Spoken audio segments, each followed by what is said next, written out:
Hello, fellow foodies. This is Dr. Cassandra Quave, and you're listening to Foodie Pharmacology, the science podcast for the food curious.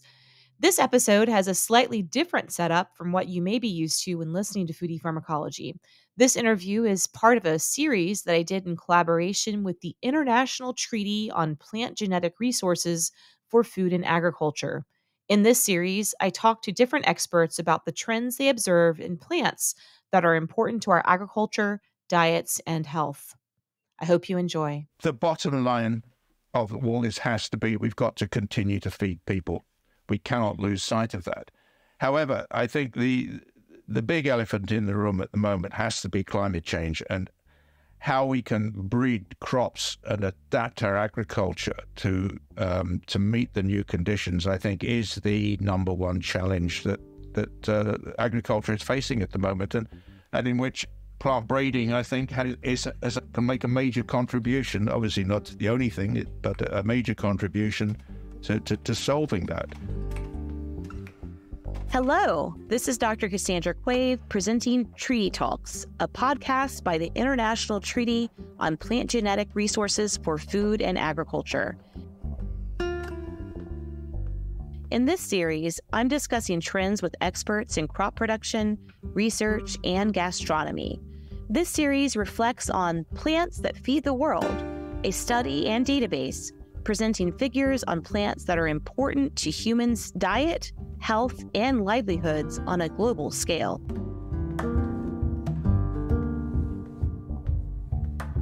Today, we're speaking with Geoff Hawtin. Geoff is a world-renowned authority in the conservation and utilization of plant genetic resources. Geoff, what can you share with us? Tell us a little bit about yourself. Well, I've spent all my life working in agricultural research, and particularly in plant breeding and the conservation of genetic resources, which are the resources that underpin the breeding work and the improvement of new varieties. I've headed up two international research centers, Biodiversity International in Rome and the International Center for Tropical Agriculture in Colombia. I was also the founding director of the Global Crop Diversity Trust.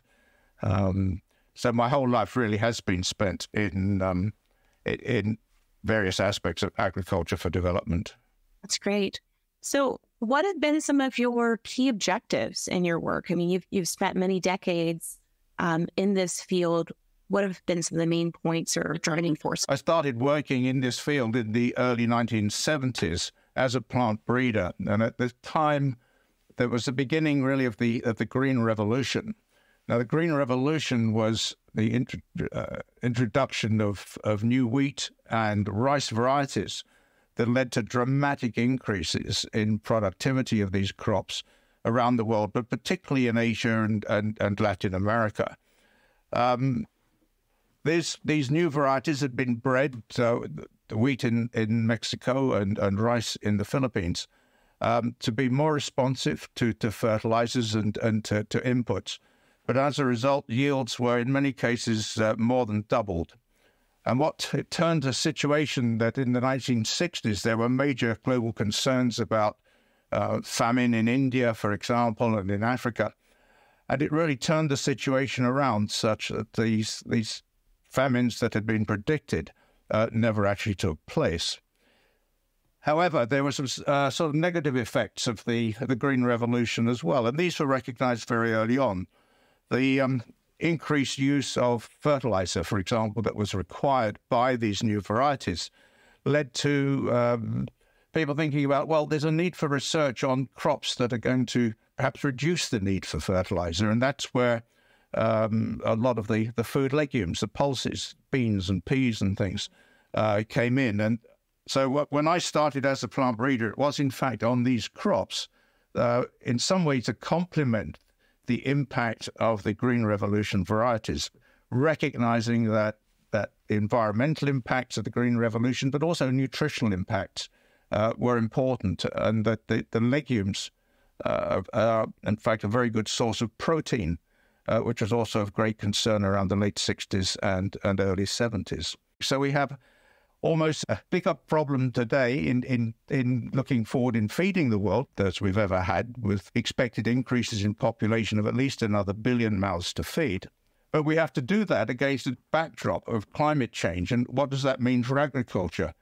It means having to cope with higher temperatures, having to cope with perhaps less rainfall or longer periods of drought, or in some cases, perhaps more rainfall in heavy doses leading to flooding. And of course, this in turn leads to a very different spectrum of pests and insects and diseases, so that the sort of crops that we've grown traditionally, that many of which are quite resistant to some of these pests and diseases, are not necessarily resistant to the new ones that are coming in as a result of climate change. So we've got I would say, as big a problem as ever as we faced back 50 years ago, but the conditions under which we have to address and come up with solutions are dramatically different, and I would argue more difficult. I know you've done a lot of work also in restorative agriculture, and kind of how does that play into this? Is restorative agriculture the same as regenerative agriculture? Can you kind of break down those concepts for us?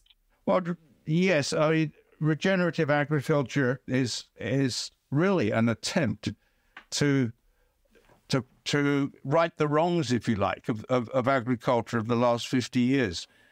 Agriculture resulted in a loss of topsoil or a degradation of topsoil. So regenerative agriculture is trying to restore that topsoil, restore the fertility, both the quantity and the quality of that topsoil. It's trying to restore biodiversity. We've lost huge amounts of biodiversity off our farmlands over the last 50 years. Farming methods, regenerative farming methods, aim to reintroduce biodiversity and build it back up again. So in other words, it's trying to feed the world, in the face of climate change, while at the same time trying to bring the environment in which agriculture operates back to something more sustainable than we have at present. Well, let's talk a little bit about the crop metrics study. First, can you tell us what was the study about, and what are some of the major things that are coming out of this study?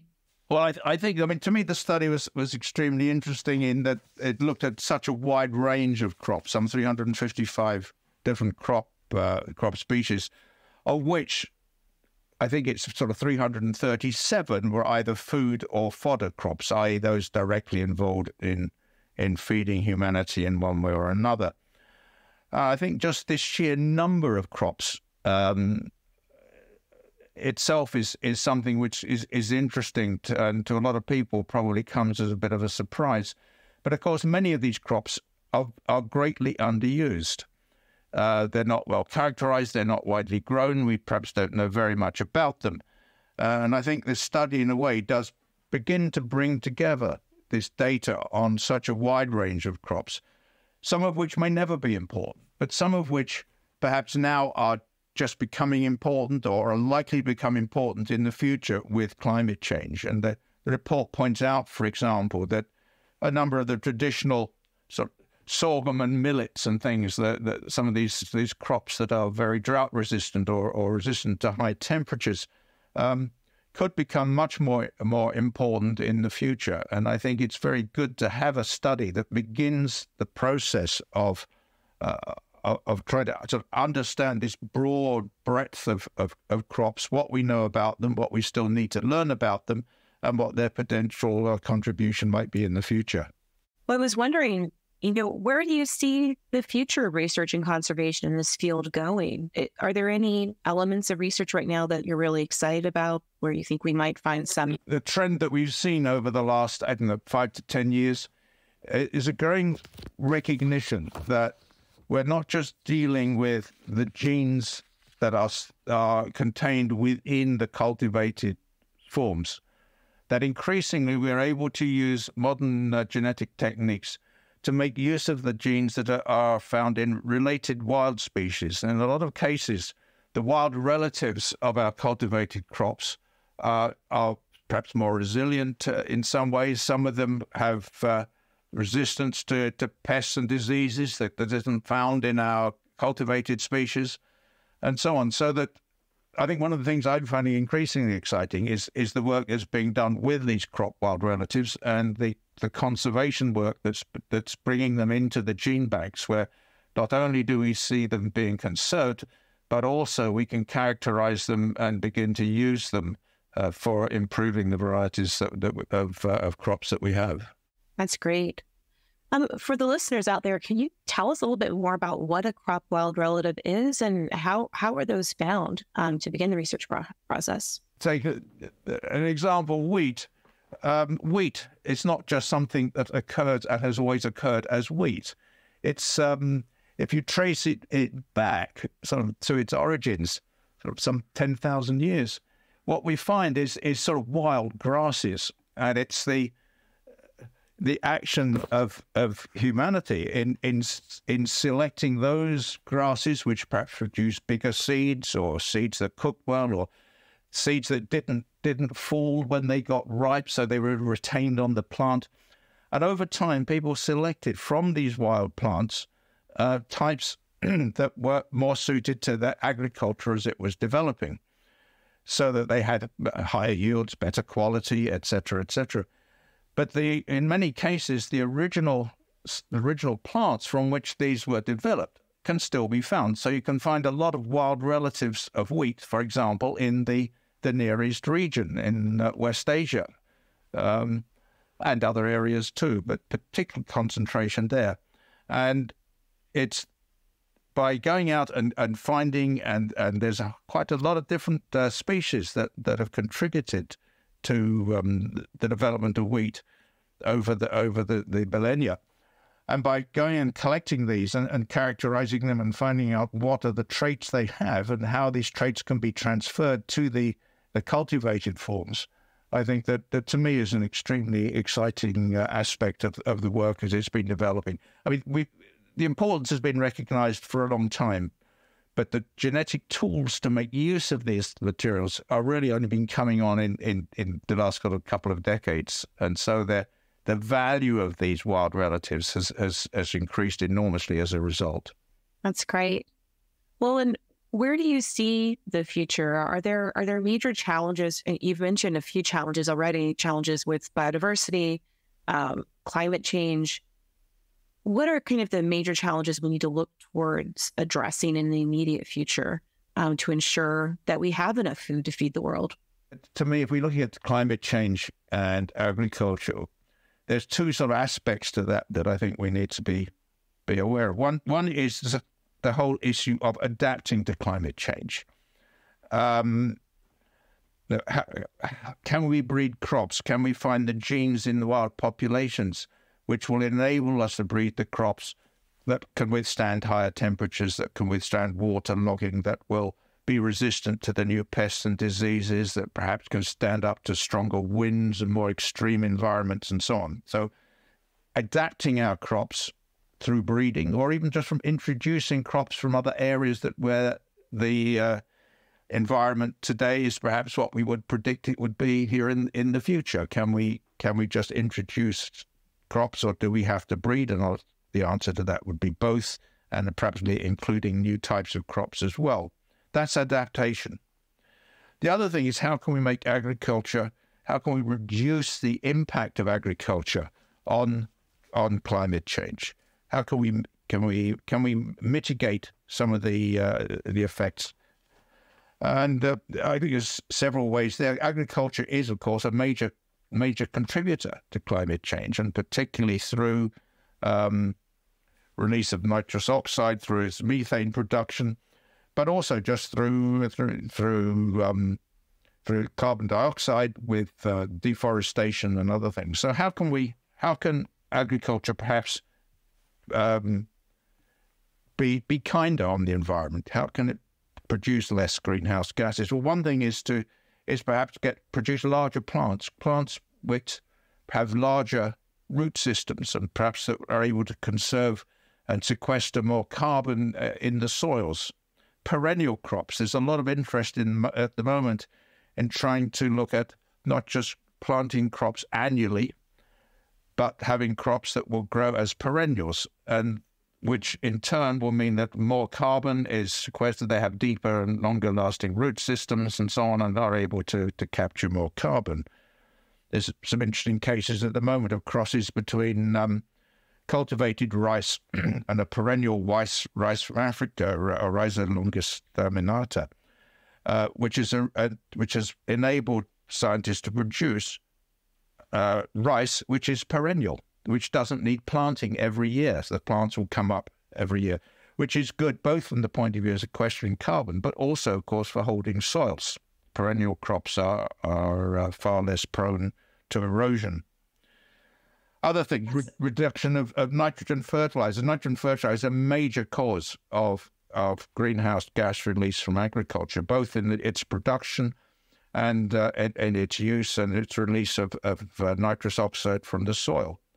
Again, as the use of food legumes, legumes, whether food legumes or forage legumes, which are able to, in association with bacteria, take nitrogen from the air and put it in a form that the plants can use. That means that these crops require less nitrogen fertilizer, and the following crop in a rotation requires less nitrogen fertilizer. And work is going on at the moment in looking at ways in which other crops other than legumes, maize, rice, sorghum, wheat in particular, can be bred and developed and grown so as they themselves are able to produce more of the nitrogen they need from the air rather than having to be supplied through nitrogen fertilizers. So there's many interesting ways in which agriculture can both survive and be productive in this changing environment, but also contribute much less to that change process. So we really have to look to the future. And it sounds like this is something in the field that people are definitely doing, thinking about the upcoming challenges with a continuously growing human population and, poorer soils and climate change factors. So do you feel hopeful about the future in this field? Yes, I do. I think we're seeing I think a very broad recognition of the issues, of the challenges, and of the possibilities opening up around the world. I'm hopeful that the agricultural community, and that's both the public and probably increasingly the private sector, are facing these challenges, and that there are new tools coming along all the time to help them in that process. So yes, overall, I'm optimistic. But we are seeing this happening in a world where I think the challenges are increasing, and not just the challenges of climate change, of course. When we're looking at these sort of developments, economic challenges can greatly impact the ability of private sector to work, security challenges that we're facing in the world today. And many of these sorts of things, I think, are perhaps going to make it ever more difficult. But I think that the tools are there, and the will is largely there. That yes, overall, I'm optimistic. That's great. Well, thank you so much for sharing this with us.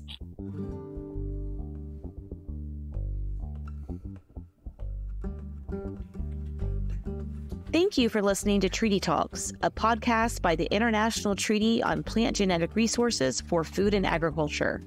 For more interviews and information, visit www.fao.org/plant-treaty.